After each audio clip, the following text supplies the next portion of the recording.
Escort Rock, and behind it will be a Frank Gardner, a John Gilbert and a John O'Malley.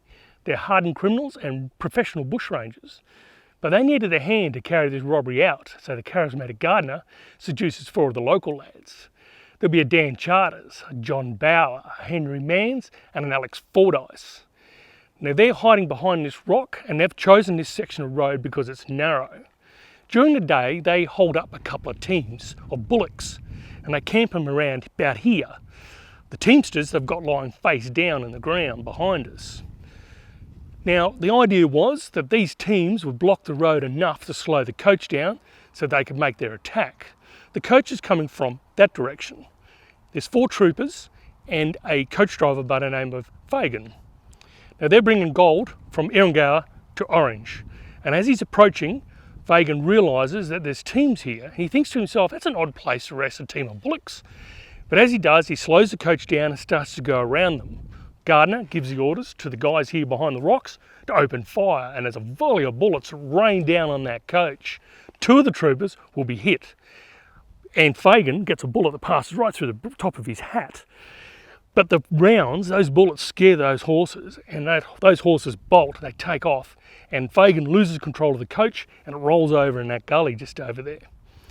Now the troopers and Fagan take off through the bush. They're heading towards Erringah Homestead to a guy by the name of Clements for assistance. The bush rangers come down here and they unload 2,700 ounces of gold, 3,700 pounds of notes.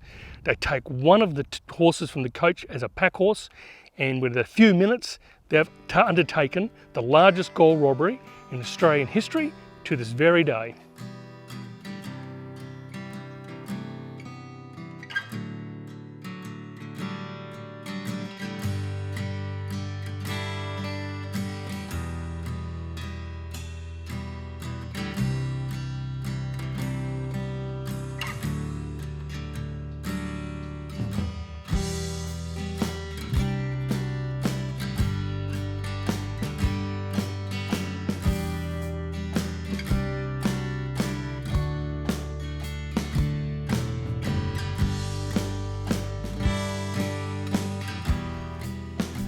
After the escort robbery, shortly afterwards the gang would regroup. They'll break that gold out of the boxes, pack it on the horses along with the cash they've taken, and they're going to head south to a predetermined location. Now the idea, they're split up into a couple of groups, make a bit of a zigzaggy course so the trackers couldn't keep up with them. But when you look at the track they took, they went from Escort Rock due south to Wago Hill. And when they get there, they were going to divide the proceeds up into equal amounts amongst the gang. But what was those equal amounts? Now, the only information we have on the public record on this gold robbery really is Daniel Charters' testimony in the trial against Henry Manns, John Bower, Alex Fordyce and John Maguire. That is the only piece of public information. And in that, in the court, the prosecution will say at the robbery they lost 2,719 ounces of gold. The Bank of New South Wales says it lost 3,700 pounds in notes, along with a commercial bank of the same amount, 3,700 pounds in notes. So it's a huge sum of money and gold to be lost in anybody's terms. But we try to get a handle on what happened to the gold. We've got to understand who was at the robbery. And the only way to do that is to go through Daniel Charters' testimony and break it out into pieces that we can understand. So at the trial, Charters will say that he is coerced by Gardner into participating in the gold robbery. The reason being he has got the best knowledge of the area, and Gardner needed somebody who had some really good understanding of the area, the terrain and where things were. So that is Charters' excuse for being at the robbery. But Charters will also say there was a total of 8 men at the robbery. Now, he identifies as the darkie, Frank Gardner. He's 2 IC, number 1 man, John Gilbert. Dan Charters, 3. John Bower, he works at Wentworth Station.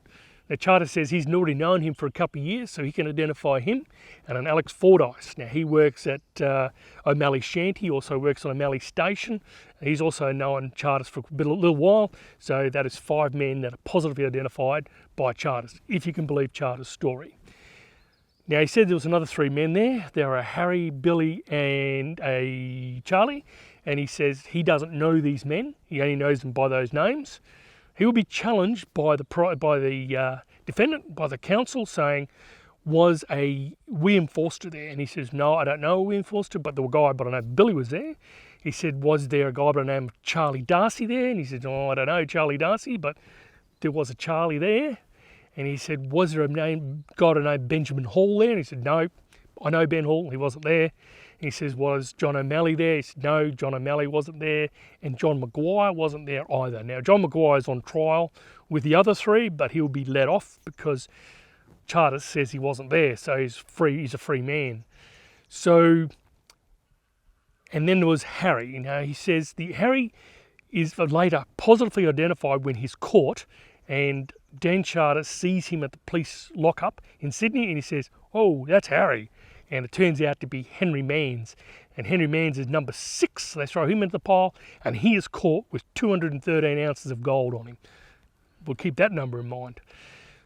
So we have got 6 positively identified men and 2 we do not know who they are. So that still makes 8.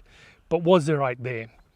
Go back to the robbery site, and Charters, just before the coach arrives, says to Gardner, look, I'm really nervous about this. I don't want to be part of this. I'm going to go check the horses. Gardner has one look at him and says, yep, you're pretty nervy. Off you go, bugger off, go check the horses. So he goes and checks the horses, and he says he leaves 7 men at the Rock. One of the troopers on the coaches that's approaching said when he heard the shots, he looked up and he saw 5, then 6 men in red shirts and with comforters on, which are scarves, to protect their identity. But what happened to number 7? Well, at the end of the shootout, Gardner goes and checks Fordyce's barrel, and it's cold, stone mothersly cold. And he is really ticked with Fordyce, and he says, I'm going to take some of your rations for not participating in shooting at the robbery. So maybe there was 7, but Fordyce was hiding like a wuss behind the rock.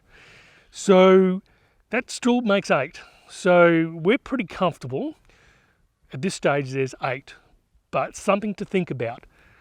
Would you leave 8 horses that you need to get away unattended on the other side of a hill? I ask you, I don't know. But when Dan Charters goes back to look after the horses, he doesn't mention anybody else. But after the robbery, you'd want those horses back at the robbery site so you could make a getaway pretty quick smart.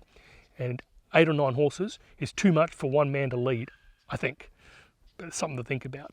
But when they get to Wago Hill, Gardner's going to divide up the gold, and that is our best insight to work out who was there and what happened to it.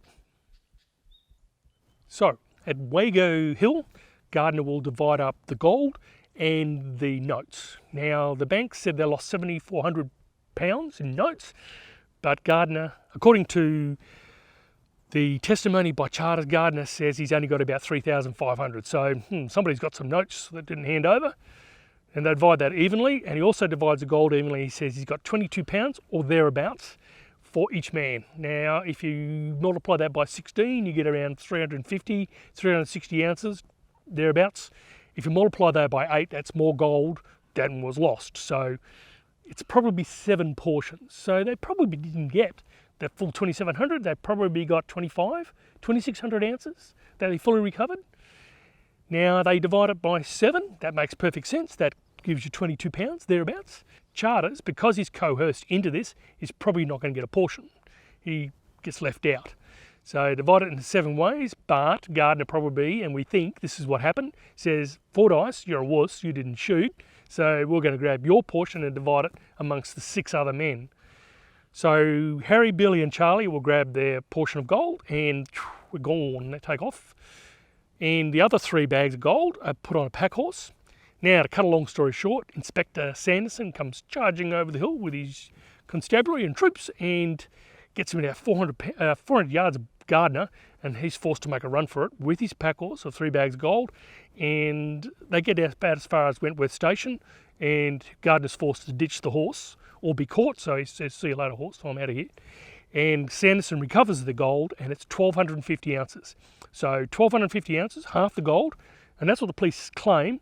Half the gold is recovered by Sanderson, the other half went with the other 3 bushrangers.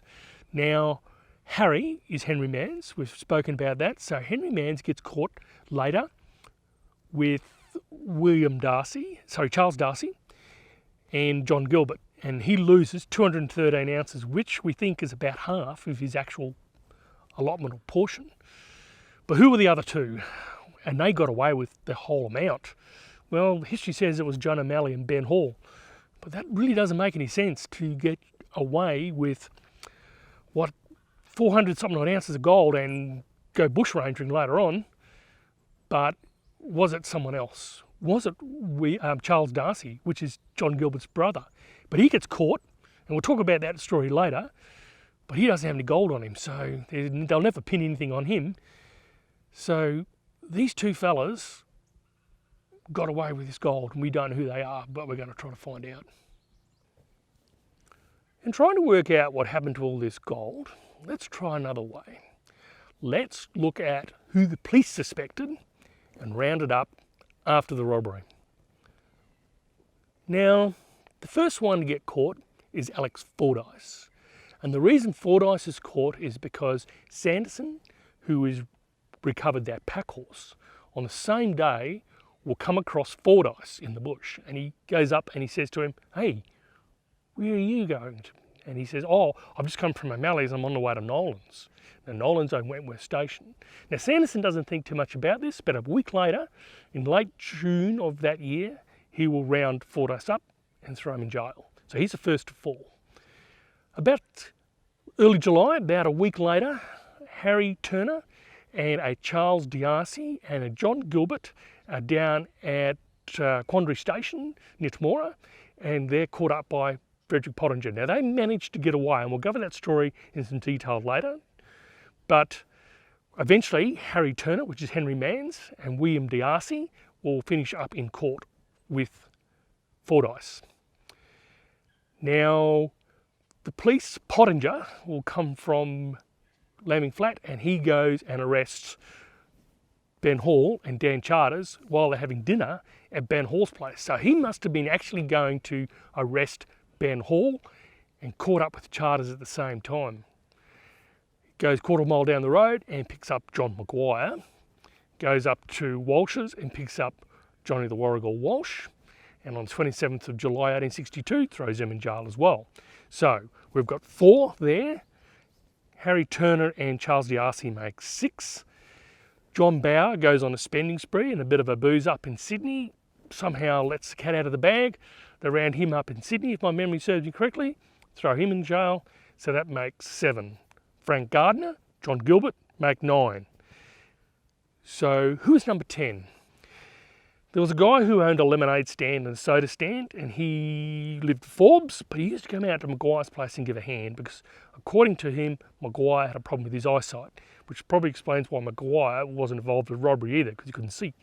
And he gives Maguire a hand around the property, so he is there when these people are in and out and the planning's taking place. No, he says he's not suspecting anything, but he does see John O'Malley with Frank Gardner and John Gilbert a lot, to the point where he'll make a statement that he is the most heavily armed of all the men he sees. So that places John O'Malley as number 10. Now, what happened to the gold? Well, at the Rock, there were 7 men. One of those men we don't know who was a shooter. My bet is it was John O'Malley, because he was carrying around all these guns and probably needed to use them. The other one was Charles D'Arcy. Now, the reason we're going to make that assumption is because we think that Ben Hall was out the back with Johnny the Warrigal Walsh. That's his brother-in-law, looking after the horses with the wuss, Dan Charters. All right, so that's 3 out the back, 7 out the front. That makes sense, that's 10. Only see 6 shooting because Fordyce was hiding behind the rock. He's another wuss. So you've got 6 shooters, Fordyce, Charters, Hall, Warrigal Walsh. That's your 10 men. Now when I go back to what carved the gold up, 3 bags of gold go, because Fordyce doesn't get any and Charters don't get any. And the men who are looking after horses don't get any. They probably get cash, but not gold. Only the shooters get gold. They divide the gold up between Gardner, Gilbert, and Bower. And those 3 bags get lost on the horse. The other 3 bags go to Charles D'Arcy, Henry Manns, Harry Turner, and John O'Malley. Now, the reason we put Charles D'Arcy there is because Charles D'Arcy is John Gilbert's brother. Now, he'll profess his innocence for a long time, but if you follow their story after the robbery, I think we'll agree that they probably had one of the bags of gold. So that is what we think happened to the gold of the Escort robbery. And we're going to trace each one of these individuals down to find out what possibly did happen through their lives and what maybe they spent it on, who they gave it to, just what happened to this gold.